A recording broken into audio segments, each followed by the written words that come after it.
Zoltan, thank you very much for joining us today. Thank you for having me here. And I think perhaps for the viewers, we'll start with the basics. What would you say is important to know about what guarantees of origins are? Why are they relevant right now?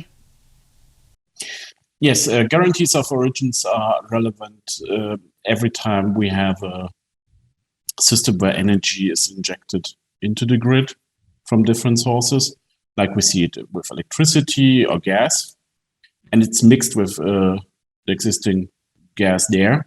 So we want to differentiate between the different sources. Then guarantees of origin are the way to go, and the means we have to differentiate between electricity from wind or solar, to differentiate between different kinds of biomethane, but also to differentiate, for example, different colors of hydrogen.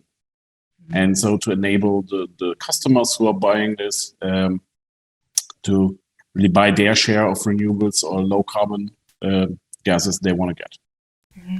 And really a key point being scaling up hydrogen and biomethane. Yes, that's a key point. I mean, we have to connect the demand side, which is on the one side existing demand wants to go green, who wants to have a lower carbon footprint on one side, but also initiatives like quotas, like targets. And this is the demand side, which helps the scaling up. And on the other side, we have GOs and we have an integrated grid. Then this demand needs then the producers and enables them to scale up because the money flows to the producers of these green gases. The problem that we have at the minute is that the system's not harmonized across Europe, which means that producers on the one end, end users on the other end, they're limited in terms of where they can sell to or buy from. And it's not in keeping with Europe's approach to integrated energy networks. And really, it's a barrier right now to scaling up these gases. Yes, it is. We have already member states who have been active and we established systems which enable GO systems, which enable to the growth of these markets. Good examples are countries like Denmark, but Netherlands, France. But we also need a fair and transparent system in every country to enable not just the growth in single countries, but in every country. And this is something which RED2 already pointed out and which now has to be implemented by different member states. Do you want to tell a bit from your experience, actually, of working in this field already, of what Landpharma have been doing? We have been actively trading biomethane cross borders in Europe, and some countries work, some don't. So we don't have existing biomethane production in all of the countries.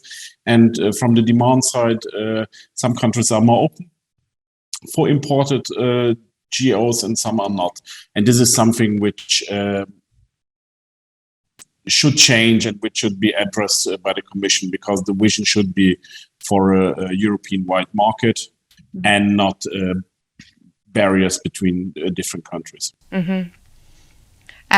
Do you want to talk a bit more then in terms of these ongoing revisions for the EU energy legislation? What do you see as the potential here to get moving with the markets? I think, first of all, it's very important to have a clear goal.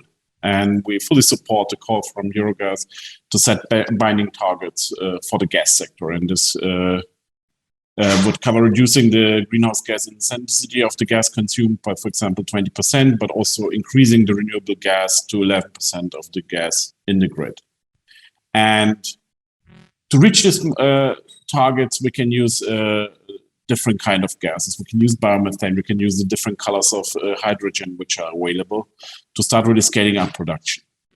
I think that especially if a target which is binding is combined with a good trading system, with a good tracking system which is transparent, so a good GO system which clearly differentiates between the different qualities or colors of the gases. This is something which creates acceptance, but enables also a lot of investments because people know exactly what to target for, the clear rules. So it enables a lot of investment from the players in the market. I think that's a very nice note to wrap up on. Zoltan Alek of Landvarma, thank you for joining Eurogas Let's Talk today. Thank you for having me. And thanks also to our viewers. Please do tune in for the next edition of Eurogas Let's Talk.